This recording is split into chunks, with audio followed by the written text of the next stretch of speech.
Yeah.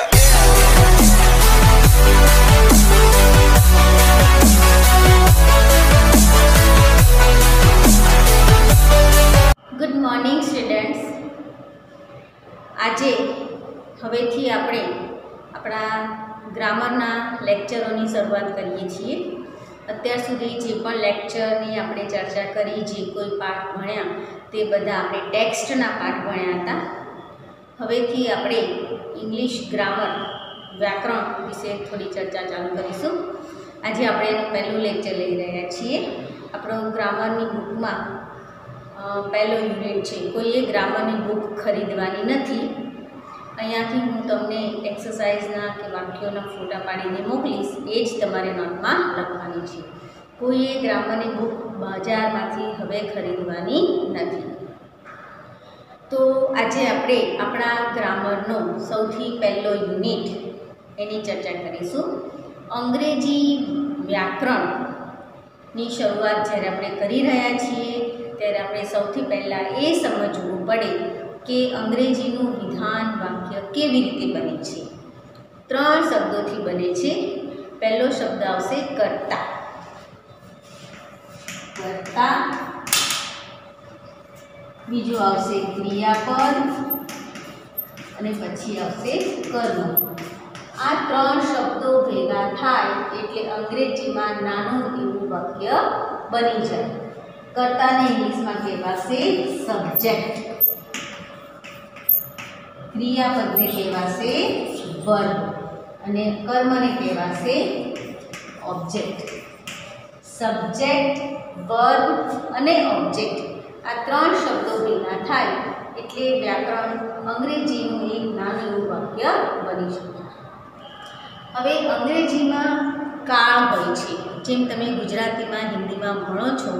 વર્તમાન કાળ, ભૂતકાળ, ભવિષ્યકાળ, આ 3 કાળ તમે હિન્દીમાં અને ગુજરાતીમાં ભણો છો.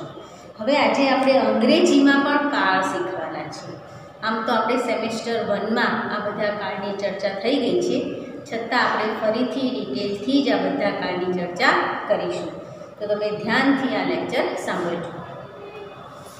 તો અંગ્રેજીમાં કેટલા કાળ છે એની પહેલાં આપણે ચર્ચા કરી લઈએ. અંગ્રેજીમાં ટોટલ 12 ટેન્સ એટલે કાળ, 12 ટેન્સીસ છે, 12 કાળ છે. બરાબર. એમાં 3 કાળ છે એ મેઇન છે, મેઇન ટેન્સીસ એટલે મુખ્ય કાળ છે. 3 મુખ્ય કાળ છે. આપણે ગુજરાતીમાં જેને કહીએ છીએ વર્તમાન કાળ, ભૂતકાળ અને ભવિષ્યકાળ. ઇંગ્લિશમાં વર્તમાન કાળને આપણે કહીશું પ્રેઝન્ટ ટેન્સ, ભૂતકાળને કહીશું પાસ્ટ ટેન્સ અને ભવિષ્યકાળને કહીશું ફ્યુચર ટેન્સ. બરાબર. The present tense, the past tense, the future tense, આ મુખ્ય કાળ છે. મેઇન એટલે થશે મુખ્ય કાળ. હવે બીજા આ મુખ્ય કાળની સાથે સાથે બીજા પેટા કાળ પણ છે અંગ્રેજીમાં. એને આપણે ઇંગ્લિશમાં કહીશું સબટેન્સીસ. એમાં પહેલો છે સાદો કાળ, પછી છે ચાલુ કાળ અને પછી છે પૂર્ણ કાળ. બરાબર. સાદા કાળને ઇંગ્લિશમાં કહીશું સિમ્પલ ટેન્સ, ચાલુ કાળને કહીશું કન્ટિન્યુઅસ ટેન્સ અને પૂર્ણ કાળને કહીશું પરફેક્ટ ટેન્સ. આ 3 મુખ્ય કાળ છે, આ 3 પેટા કાળ છે. હવે આ 3 સાથે મિક્સ કરવાના છે અને એવી રીતે 9 કાળ બનશે. દાખલા તરીકે પહેલો કાળ છે વર્તમાન કાળ. વર્તમાન કાળના આ 3 બનશે. સાદો વર્તમાન કાળ બને, ચાલુ વર્તમાન કાળ બને અને પૂર્ણ વર્તમાન કાળ બને. એટલે વર્તમાન કાળ કેટલા બની ગયા? 3. એવી જ રીતે ભૂતકાળ, એ પણ 3 બને, સાદો ભૂતકાળ, ચાલુ ભૂતકાળ અને પૂર્ણ ભૂતકાળ, એ પણ 3 બને. એવી જ રીતે ભવિષ્યકાળ, એ પણ 3 બને, સાદો ભવિષ્યકાળ, ચાલુ ભવિષ્યકાળ અને પૂર્ણ ભવિષ્યકાળ. તો કેટલા થયા? 9 કાળ થયા. હવે આપણે તો ટોટલ 12 કાળ ગણવાના છે. આ 9 થઈ ગયા. હવે 3 કાળ થોડા મિક્સિંગ છે. આ જે પેટા કાળ છે એમાંથી આપણે 2 કાળ લેવાનો અને 1 આમાંથી. દાખલા તરીકે ચાલુ પૂર્ણ વર્તમાન કાળ વત્તા 1 ચાલુ પૂર્ણ ભૂતકાળ વત્તા 1 એવી રીતે ચાલુ પૂર્ણ ભવિષ્યકાળ વત્તા 1 એટલે વત્તા 3. ટોટલ 12 કાળ અંગ્રેજીમાં શીખવાના છે. એમાંથી આજે આપણે પહેલો કાળ simple present tense, simple present tense એટલે સાદો વર્તમાન કાળ, એની આજે આપણે ચર્ચા કરવાની છે. તો સાદા વર્તમાન કાળ, દરેક કાળમાં અમુક પ્રકારની ક્રિયાઓ નક્કી હોય છે. જેમ કે તમે ગુજરાતીમાં ભણો છો તો વર્તમાન કાળમાં છે ક્રિયાપદ હોય તો આપણને ખબર પડે કે આ વર્તમાન કાળનું વાક્ય છે. હતા ક્રિયાપદ હોય તો સમજ પડે કે આ ભૂતકાળનું છે. અને હશે ક્રિયાપદ હોય તો આપણે સમજી લઈએ કે આ ભવિષ્યકાળનું ક્રિયાપદ છે. એવી રીતે અંગ્રેજીમાં પણ બધા કાળમાં અમુક પ્રકારની ક્રિયાઓનો જ સમાવેશ થાય છે. તો આજે આપણે સાદા વર્તમાન કાળની કઈ ક્રિયાઓ છે એની ચર્ચા કરીશું. સાદા વર્તમાન કાળમાં કેવી ક્રિયાઓનો સમાવેશ થાય છે? એક તો સૌથી પહેલાં આપણને એટલી તો ખબર પડી જ જાય કે વર્તમાન કાળ એટલે છે, છીએ, છો આ ક્રિયાપદો એમાં આવે. એમાં હતો, હતા, હતું, હશે, થશે એવા ક્રિયાપદો તો આપણે વર્તમાન કાળમાં આવે જ નહીં. કારણ કે વર્તમાન કાળ એ હાલની પરિસ્થિતિ બતાવે છે, પહેલાંની પણ નહીં અને પછીની પણ નહીં, અત્યારની વર્તમાન પરિસ્થિતિ બતાવે છે. બરાબર છે? તો હવે સાદા વર્તમાન કાળમાં કેવી ક્રિયાઓનો સમાવેશ થાય? તો એક તો સૌથી પહેલી આવશે રોજિંદી ક્રિયાઓ. કઈ ક્રિયાઓ આવશે? રોજિંદી ક્રિયાઓ. રોજિંદી ક્રિયાઓ એટલે દરરોજ સવારે તમે ઉઠો છો, તૈયાર થાઓ છો, શાળાએ આવો છો, ભણો છો, રમો છો, ઘરે જાઓ છો, ટ્યુશન જાઓ છો, ટીવી જોવો છો, લેસન કરો છો, વાતો કરો છો, સાયકલ ચલાવો છો, ઊંઘી જાઓ છો, પાછું સવારે ઉઠો છો. આ રોજિંદી ક્રિયાઓ. બધી રોજિંદી ક્રિયાઓ સાદા વર્તમાન કાળમાં લખાય. પછી છે ટેવને કારણે થતી ક્રિયા. ટેવને કારણે થતી ક્રિયા. દાખલા તરીકે ટેવ. માણસોને ઘણી બધી ટેવ હોય. કોઈને જમ્યા પછી મસાલો ખાવાની ટેવ હોય, કોઈને રાત્રે જમ્યા પછી આટો લગાવવાની, ચાલવા જવાની ટેવ હોય. બરાબર? આ ટેવ છે. તો ટેવને કારણે થતી ક્રિયાઓને પણ આપણે સાદા વર્તમાન કાળમાં લખી શકીએ છીએ. ત્યાર પછી છે સ્વભાવને કારણે થતી ક્રિયા. સ્વભાવને કારણે થતી ક્રિયા. હવે ભગવાને માણસો બનાવ્યા છે તો દરેક માણસના સ્વભાવ અલગ આપેલા છે. તો સ્વભાવને કારણે જે ક્રિયાઓ થાય છે તેને પણ આપણે સાદા વર્તમાન કાળમાં લખી શકીએ છીએ. કેવો સ્વભાવ? તો દાખલા તરીકે કૂતરો હોય એ અજાણ્યા માણસને જોઈને ભસે, આપણને ખબર છે. તો આ એનો સ્વભાવ છે. અજાણ્યા માણસને જોઈને ભસે તો એ સ્વભાવને કારણે ભસવાની ક્રિયા કરે છે. તો એને આપણે સાદા વર્તમાન કાળમાં લખી શકીએ છીએ. પછી જંગલનો રાજા સિંહ, એનો એવો સ્વભાવ છે કે ભાઈ હું જંગલનો રાજા છું તો હું ઘાસ તો ખાવું જ નહીં, માંસ જ ખાવું. એ માંસાહારી પ્રાણી છે. જો કોઈ વખત એને કોઈ સંજોગવશાત એને માંસ ખાવા ન મળે તો એ ભૂખ્યો પડ્યો રહે, ખાલી પાણી પીને ચલાવે, પણ ઘાસ ક્યારેય ખાય નહીં. કારણ કે આ એનો સ્વભાવ છે, એની પ્રકૃતિ છે. તો એ ક્રિયાને પણ આપણે સાદા વર્તમાન કાળમાં લખી શકીએ. ઘણા માણસોના સ્વભાવ રમૂજી હોય, બધી વાતને મસ્તીમાં લે, મજાકમાં ગણે. તમે જોયું હશે સ્કૂલમાં ભણતા હતા ત્યારે કે અમુક સ્ટુડન્ટ એવા હોય કે કોઈ પણ ટીચર એને ગમે એટલું ખીજાય તો એ હસતા જ રહે, એને એના પર કોઈ અસર થાય નહીં. તો આવા બધી જે પ્રકૃતિવાળા માણસો છે એની બધી જે ક્રિયાઓ છે તેને આપણે સાદા વર્તમાન કાળમાં લખીએ છીએ. બરાબર. ત્યાર પછી છે કુદરતી ક્રિયાઓ. ત્યાર પછી છે કુદરતી ક્રિયાઓ. કુદરતને આધીન જે ક્રિયાઓ થાય છે તે ક્રિયાઓને આપણે સાદા વર્તમાન કાળમાં લખી શકીએ છીએ. જેમ કે દરરોજે સવારે સૂર્ય ઉગે છે, રાત્રે સૂર્ય આથમે છે, પછી શિયાળો આવે છે, ઉનાળો આવે છે, શિયાળામાં ઠંડી પડે છે, ઉનાળામાં ગરમી પડે છે, ચોમાસામાં વરસાદ પડે છે, પૃથ્વી સૂર્યની આસપાસ ફરે છે. આ બધી જ ક્રિયાઓ શું છે? કુદરતને આધીન ક્રિયાઓ છે. તો એમાં આપણે ક્યારેય ફેરફાર કરી શકતા નથી. એટલે કુદરતી ક્રિયાઓને પણ આપણે સાદા વર્તમાન કાળમાં લખી શકીએ છીએ. ત્યારબાદ ગુજરાતીની કહેવતો. ગુજરાતીમાં ઘણી બધી કહેવતો છે જેમાં આપણે ક્યારેય ફેરફાર કરી શકતા નથી. દાખલા તરીકે એક બે કહેવતની આપણે ચર્ચા કરીએ તો આપણે કહીએ છીએ કે બોલે એના બોર વેચાય. જે બોલે એનું કામ થાય, જે ના બોલે એ ચૂપચાપ પડ્યા રહે. તો આ કહેવત છે કે બોલે એના બોર વેચાય. પછી છે બોલે એ બે ખાય. આ બધી કહેવતો છે. તો કહેવતોમાં આપણે ક્યારેય ફેરફાર ના કરી શકીએ, એટલે કહેવતો હંમેશા સાદા વર્તમાન કાળમાં લખાશે. ત્યારબાદ આવશે ગણિતના નિયમો.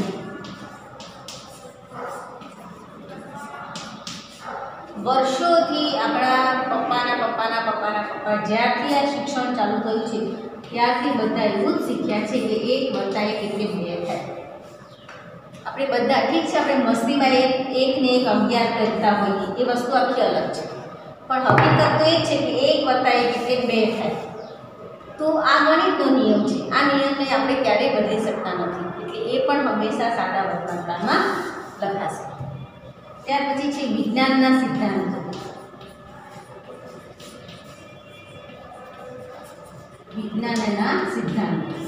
વિજ્ઞાનના સિદ્ધાંતો જોઈએ તો આપણે એવું શીખ્યા છીએ કે ન્યૂટને ગુરુત્વાકર્ષણ બળનો નિયમ આપ્યો છે.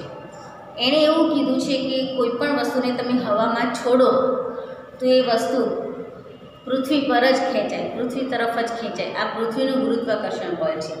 તો આ પણ વિજ્ઞાનનો નિયમ છે, એને પણ આપણે બદલી શકતા નથી. એટલે આ બધી ક્રિયાઓ જે મેં બોર્ડ પર લખી છે તે બધી ક્રિયાઓને આપણે સાદા વર્તમાન કાળમાં લખી શકીએ છીએ. હવે આ બધી ક્રિયાઓ તો આપણે સમજી લીધી. હવે આપણે આ સાદો વર્તમાન કાળના વાક્યો બનાવવા માટે જે ક્રિયાપદો આવે છે સાદા વર્તમાન કાળમાં એની ચર્ચા કરી લઈએ. હવે સૌથી પહેલાં તો આપણે એ સમજી લઈએ કે ક્રિયાપદો 2 પ્રકારના હોય છે. આ બધું આપણે સેમેસ્ટર 1 માં ચર્ચા કરેલી છે, છતાં ફરીથી એકવાર જોઈ લઈએ. 2 પ્રકારના ક્રિયાપદો છે. એક તો છે સહાયક ક્રિયાપદ અને બીજું છે મુખ્ય ક્રિયાપદ. તો સહાયક ક્રિયાપદ કોને કહેવાય અને મુખ્ય કોને કહેવાય? મુખ્ય ક્રિયાપદ એટલે મેઇન, મુખ્ય, વાક્યમાં જે એક્શન થતી હોય, જે ક્રિયા થતી હોય એ દર્શાવતા શબ્દને મુખ્ય ક્રિયાપદ કહેવાય. દાખલા તરીકે રમેશ દોડે છે, તો એ વાક્યમાં રમેશની દોડવાની ક્રિયા છે, તો દોડવું એ મુખ્ય ક્રિયાપદ છે. હું બોલું છું તો મારી બોલવાની ક્રિયા છે, તો બોલવું એ મુખ્ય ક્રિયાપદ છે. બરાબર. તો એવી રીતે વાક્યની અંદર જે કોઈ શબ્દ આપણને કોઈ એક્શન થતી બતાવે, કોઈ ક્રિયા થતી બતાવે, તો એ શબ્દને મુખ્ય ક્રિયાપદ કહેવાય. હસવું, દોડવું, રમવું, આપણે જે એક્શન કરીએ છીએ, નાચવું, કૂદવું, મારવું, બરાબર, આપણે જે એક્શન કરીએ છીએ બધી એક્શનનો મુખ્ય ક્રિયાપદ ગણાય. તો હવે સહાયક ક્રિયાપદ કોને કહેવાય? તો સહાયક ક્રિયાપદમાં એક શબ્દ છે સહાય. સહાય એટલે મદદ કરવી. તો એના પરથી એવી વ્યાખ્યા બને કે જે શબ્દ વાક્યનો કાળ જાણવામાં મદદ કરે, જે શબ્દ વાક્યનો કાળ જાણવામાં મદદ કરે તેને સહાયક ક્રિયાપદ કહેવાય. સહાય કરે, મદદ કરે, બંને એક જ સમાનાર્થી શબ્દો જ છે. જે શબ્દ આપણને વાક્યનો કાળ જાણવામાં સહાય કરે, મદદ કરે તેને સહાયક ક્રિયાપદ કહેવાય. હવે એટલું સમજી લેવું કે વાક્યમાં સહાયક ક્રિયાપદ અને મુખ્ય ક્રિયાપદ બંને હોવા જરૂરી છે. કોઈક વખત એવું બને કે એકલું સહાયક ક્રિયાપદ હોય અને મુખ્ય ક્રિયાપદ ના હોય તો શક્ય છે, એવું વાક્ય બને છે. પણ ક્યારેય એવું વાક્ય તો બનતું જ નથી કે જેમાં સહાયક ના હોય અને એકલું મુખ્ય ક્રિયાપદ હોય. એવું વાક્ય તો ક્યારેય બનતું નથી. કેમ નથી બનતું? કારણ કે આ જે ક્રિયાપદ છે એના પરથી જ આપણને વાક્યનો કાળ ખબર પડે છે. જો આ જ ક્રિયાપદ ના હોય તો આપણે વાક્ય કયા કાળમાં છે તે નક્કી કરી શકીએ નહીં. એટલે આના વગરનું વાક્ય બને, પણ આના વગરનું ક્યારેય બને નહીં. અમુક વાક્યોમાં બંને હોય, અમુક વાક્યમાં આ એકલું હોય, પણ ક્યારેય એવું ન બને કે વાક્યમાં એકલું મુખ્ય ક્રિયાપદ હોય. બરાબર? તો આ બે ક્રિયાપદો સહાયક ક્રિયાપદો અને મુખ્ય ક્રિયાપદો. મુખ્ય ક્રિયાપદો બધા કાળમાં સરખા જ હોય, પણ સહાયક ક્રિયાપદો દરેક કાળમાં અલગ અલગ આવશે. તો હવે આપણે સાદા વર્તમાન કાળના સહાયક ક્રિયાપદોની ચર્ચા કરી લઈએ. સાદા વર્તમાન કાળના સહાયક ક્રિયાપદોમાં 3 અલગ અલગ પ્રકારના ક્રિયાપદો છે. પહેલું છે એમ, ઇઝ અને આર.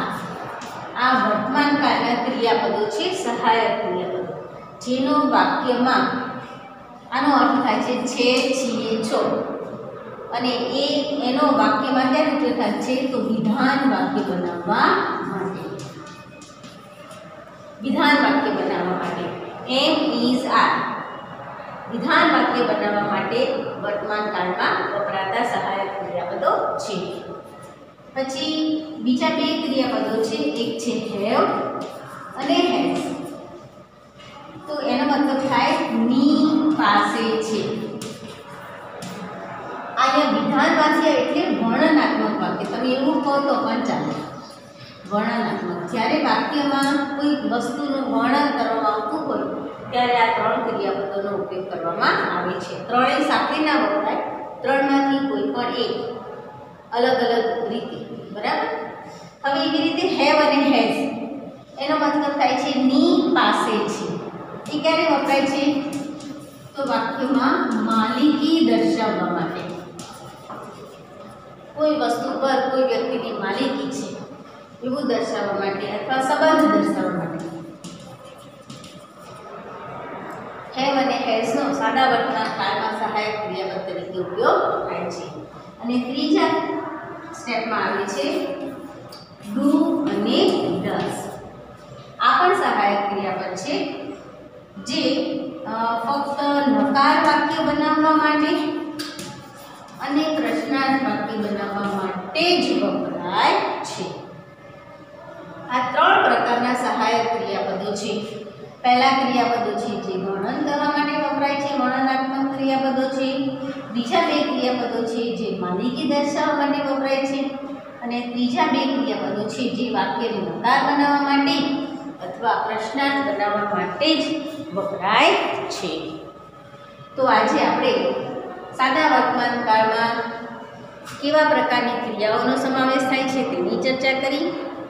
ત્યારબાદ સાદા વર્તમાન કાળના સહાયક ક્રિયાપદો કયા કયા છે, મુખ્ય ક્રિયાપદ કોને કહેવાય અને સહાયક ક્રિયાપદ કોને કહેવાય તે સમજ્યા.